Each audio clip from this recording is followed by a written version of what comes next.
25 پشکنین لەوانە نێگەتیڤ بوو خۆشبەختانە، بەڵام تەنها یەک حالەتی تر کە لە هەمان خانەوادەی دوێنێکە بوو بە پۆزەتیڤ واتە هەڵگری ڤایرۆسی کۆرۆنای نوێ کۆڤید 19 لە شاری سلێمانی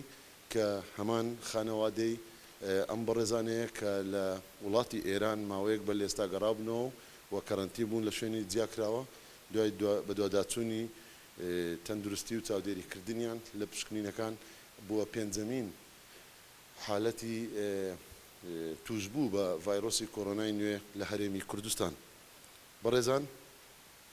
ژمارەی کەرەنتین کراوان لە 24 کاتژمێری نوێ 184 گەشتیاری تری بەڕێز کەرەنتین کراون لە کۆی گشتی 2484